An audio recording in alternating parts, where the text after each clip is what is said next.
What's something from 10 years ago that doesn't exist now? MSN Messenger. Nothing better than coming home after school and logging onto MSN to chat with long-distance friends. Good days lol. They killed it for Skype, and look at where Skype is now. Microsoft is so dumb sometimes. Why not just upgrade MSN Messenger? Put video chat on it. It would have been a killer app. I would take Skype any day over what they replaced it with at our workplace. Fucking Microsoft Teams. It eats up a half gig of memory just when it's inactive, well over a gig when on a call. And then there's those lovely 5-10 second freezes that happen all day long. 2011 already seems like a million years ago. I'll go with Sears stores. They've been gone from Canada for a while now. Zillas, how about Towers? And Woolco? I had my first part-time job at Woolco. $3.25 per hour.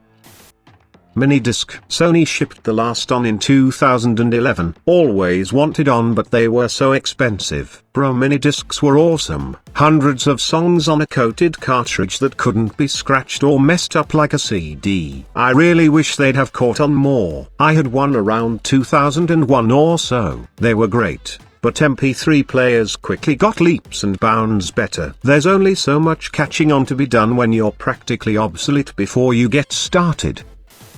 Flash games. Well, many of them got saved on Blue Maxima, but there were still undoubtedly millions more that didn't get saved. Good old days of when Newgrounds was good. Stick RPG, Motherload, tower defense games, learn how to fly. Having a limited number of text messages, like a literal numble mow. Yes, I remember when my mom let me upgrade from 500 to 3000 a month. I was stoked. It was life-changing back then lmao. And that counted replies too, so if your friends had unlimited you had to make sure they didn't text too much and use up all your texts.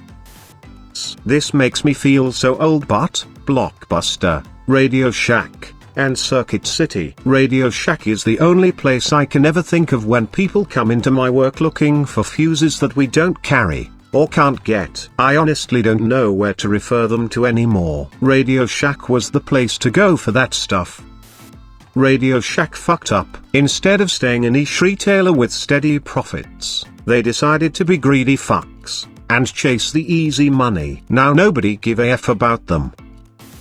Maplin Electronics in the UK was the same. Greedy. When I started working there in 1999 they had 70 stores. By the time they went bust in about 2015 they had 250 and were cracking the whip on why they didn't beat their year-on-year sales, let alone their target. Maybe it's because you opened another store 2 miles down the road. Also they would buy niche pieces of tech, very high-end graphics cards, and expected to have a 50% margin on everything they sold. A, you're not going to make a 50% markup on a £1,000 GFX card, and B, once the next year's one comes out this one becomes dog shit. Did they reduce the price to get rid? Of course not. That £1,000 GFX card stayed in stock unsold for 5 years till I left. Legend has it, it's still there. That's why they went under.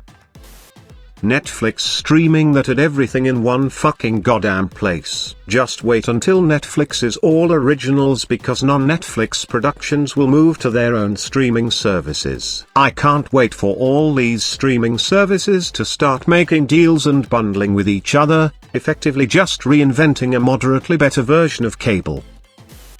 Toys R Us. Come to Canada, they're as busy as ever up here. When Toys R Us was shutting down, a Canadian company bought Toys R Us Canada and kept them open.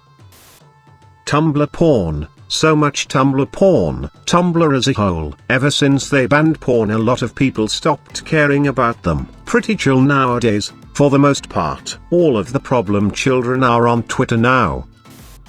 Cartoon Fridays. Miss that shit. Also, Facebook games. Not those stupid games you play on Messenger. I'm talking about Cityville, Mafia Wars 2, Cafe Life, Farmville, It Girl, and all those other games. Mafia Wars was my jam lol. good free apps/apps that you only had to pay once for. I really miss the free app or buy app option. WTF would I subscribe to Scribble for $7 a month for it, or $10 a week if you're miniclip, looking at you 8-ball pool premium membership. Taylor Lautner.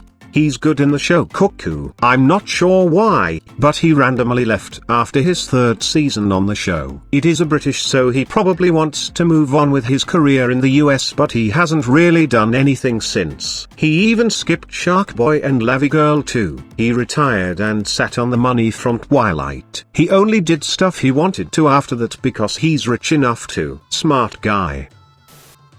So, fuck Nestle for so many reasons, but back in the day there were Willy Wonka fudge chocolate bars that I still remember as being the best chocolate I've ever had till this day.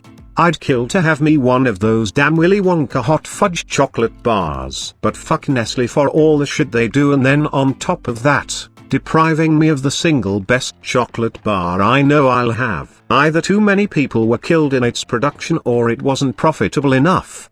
Could be both with Nestle.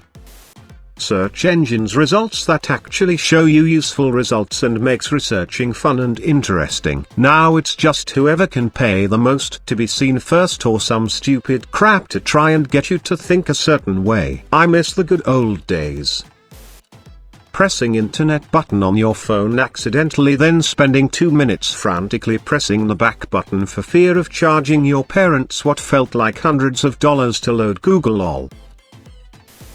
User repairable Apple products. I still use an iPhone 5s. I can replace battery and full screen assembly myself for under $30, and the aluminium case is a tank. The parts are so cheap that last time I ordered a new screen, the parts supplier emailed to tell me they refuse to sell to me anymore unless I buy in bulk.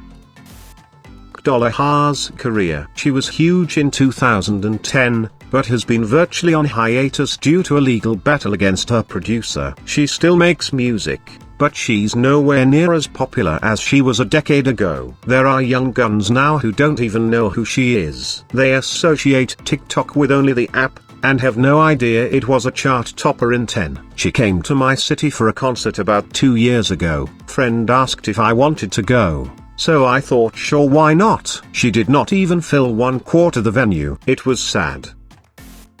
Phineas and Ferb. Hold up.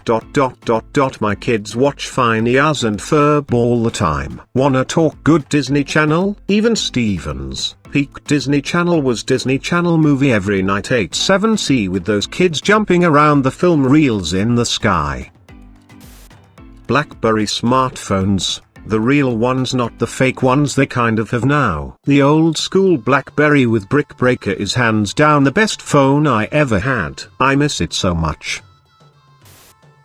Damn, 2011 sounds pretty far away regardless of the fact that it was only 10 years ago lol. What I think is that Nokia phones were so popular back then, though still have a decent number of mobile devices, not really non-existent but plunged in popularity.